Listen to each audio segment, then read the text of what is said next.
Welcome to my third video on my outrageous remix.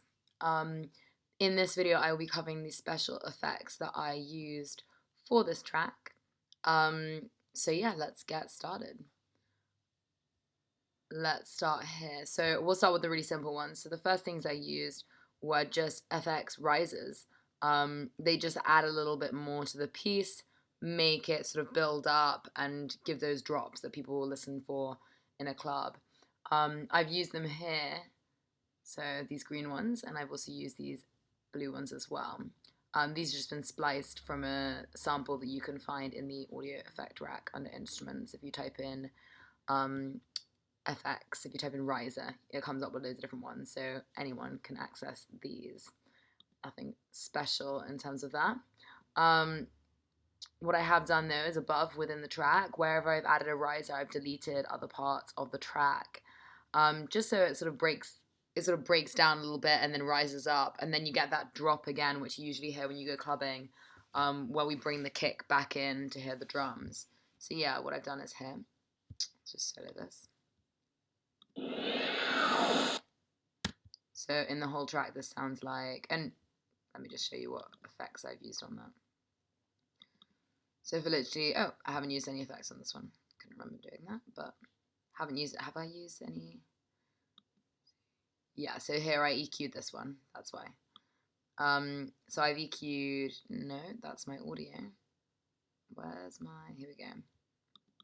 No, okay, so I haven't used any FX on the, on my risers. All I've done is just splice them up, so I'm using different parts for different sections. So here, for example.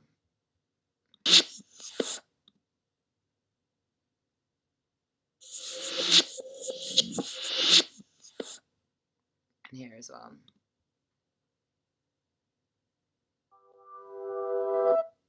And I've used the same one for the beginning part. That's just duplicated. Yeah, so in the whole track, that sounds a bit like this. You might have something to control conversation, but nobody cares whether you do or not. There's a barrier.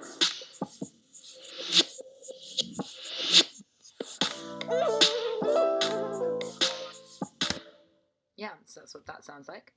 So that's one of my first effects. I think Rise is always great if you're making a trap song or something where you want to have a big drop in a club. Then I've got this Icy Twat. I didn't pick the names, so let's not judge me on that one. Here I've done a little bit of editing. In terms of the actual Icy Twat sound itself, I just changed it from the classic to the one shot, Not so so that bad. it plays all the way through, because I just wanted it to sound a bit longer. I didn't really like the sound of the classic one. You can also slice it up. It's quite fun if you do slice it. Just you can select the section that you want to pick, but one shot I think is quite nice because it runs all the way through. And I've got so much going on in this track, I just don't really want to add any more complicated stuff.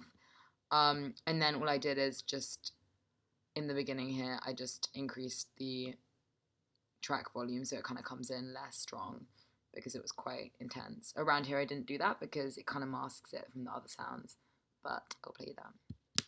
Have something to control conversation, but nobody cares whether you do or not. There's a...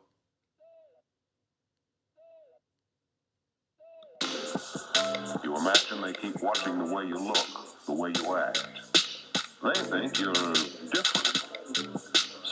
So it's like super quiet, it's just in the background, it just adds another layer. If you're listening really hard you can hear it.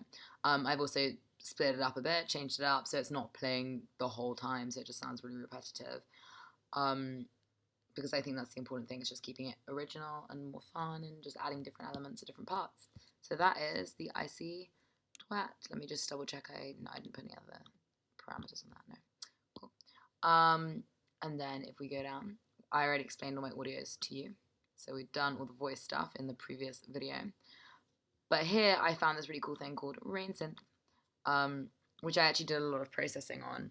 So if I solo this one.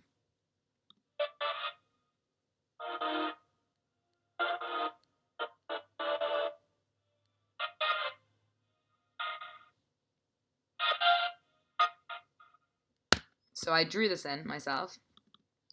You can see all my drawings with a MIDI. I just did the keys really randomly. I just was listening to the recording and just sort of pressed the buttons on my keyboard and just drew them in. And then I was like, God, this actually sounds quite cool. What I was originally going to do is duplicate something from the drums or the piano and sort of change it up a little bit. But what I had done, I thought sounded quite cool, so decided to keep that instead. And then I've added a ton of effects onto that.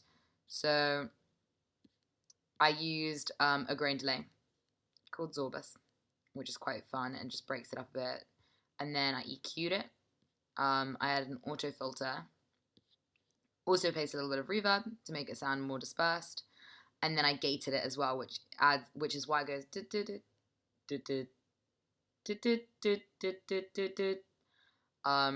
which I kind of wanted. I wanted that like breaking down atmosphere as part of because it was part of my artistic vision. This is what adds the weird sound on top of that. So if we just take these off, I'll show you the original.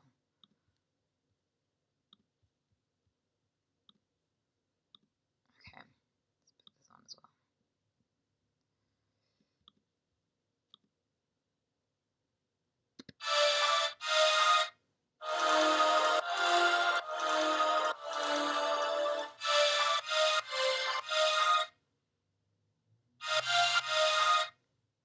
So yeah, that's what I had.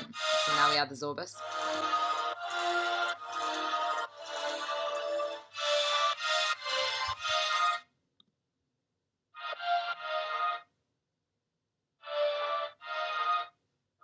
So the Zorbus basically just added a little bit of that like kind of sound. The EQ just sort of toned it down, took out some of the frequencies which are lower because I didn't want those. I just wanted the high and mid frequency range. Now we're going to auto filter it.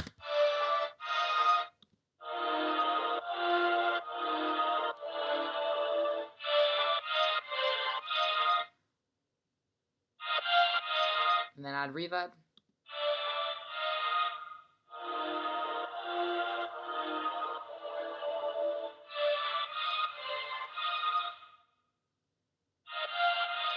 And now we're going to gate it.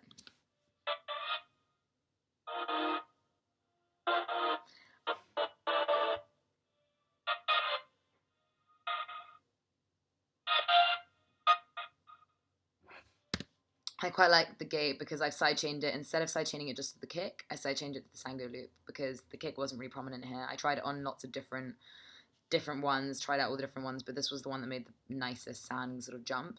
And I adjusted the threshold so that enough of it would come through that it was still part of it, but it still broke it up quite a lot. So that was that. Then I duplicated this layer without all of these effects. Okay, this one.